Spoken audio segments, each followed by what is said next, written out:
Bonjour, c'est Asma d'Objectif TOEIC B2. Je suis ravie de vous retrouver pour le 3e jour de mon défi 30 jours. Pour rappel, je me suis fixé comme défi de réaliser 30 vidéos tout ce mois de septembre. Pour chaque jour, je vous donne un conseil, une astuce à mettre en pratique pour le TOEIC et ainsi obtenir le meilleur score possible au final. Alors aujourd'hui, le 3e conseil que je vais vous donner, c'est celui de très bien travailler sa gestion du temps pour le TOEIC. Alors pourquoi c'est important de bien gérer son temps pendant le TOEIC? Eh bien pour être en mesure de répondre à toutes les questions. Il y a un total de 200 questions à répondre, 100 questions pour la partie listening, 100 questions pour la partie reading. Et pour tout simplement optimiser ses chances de réussite, le mieux c'est de répondre à un maximum de questions pour éventuellement obtenir le meilleur score possible. C'est mathématique, plus on répond à de questions, plus on a chance d'avoir un meilleur résultat au final. Donc concrètement, comment travailler sa gestion du temps? Comment bien gérer son temps pendant le TOEIC? Eh bien, en s'entraînant, en se familiarisant au mieux avec le format du TOEIC.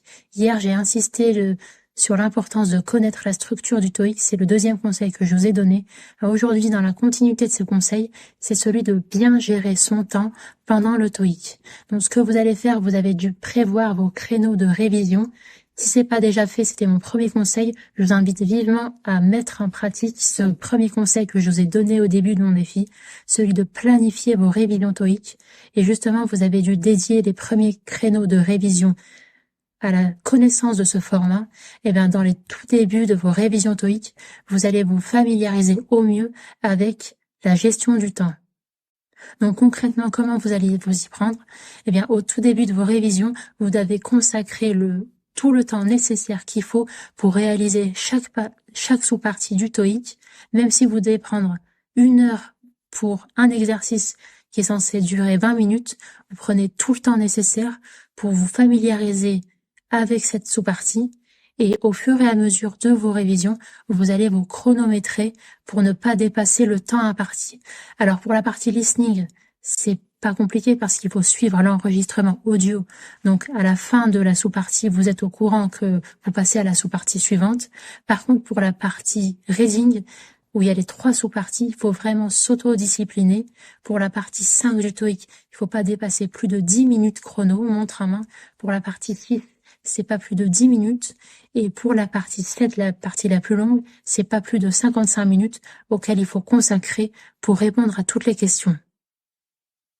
Et justement, si vous êtes un peu dépassé, vous êtes libre de recevoir gratuitement mon kit de démarrage au TOEIC où vous retrouvez justement les 7 fiches synthétiques qui correspondent à chaque sous-partie du TOEIC où justement je vous récapitule le temps qu'il faut consacrer pour chaque partie.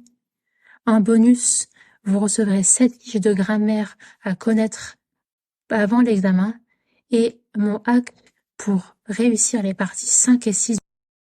Le temps imparti. Tout ça, ça se passe en description de cette vidéo. J'espère que ce e-book vous sera utile. Vous êtes libre de le partager si vous le souhaitez. Et d'ailleurs, n'hésitez pas si vous avez le moindre problème concernant le TOEIC et j'essaierai de vous répondre avec un conseil concret à mettre en application. Et vous, dites-moi, est-ce que vous savez bien gérer votre temps? N'hésitez pas à me faire part de vos retours et justement, ça pourra profiter à tous les candidats qui nous regardent pour se préparer au mieux au TOEIC. Je vous dis très bon courage pour vos révisions TOEIC et je vous dis à demain pour le 4e jour de ce défi 30 jours.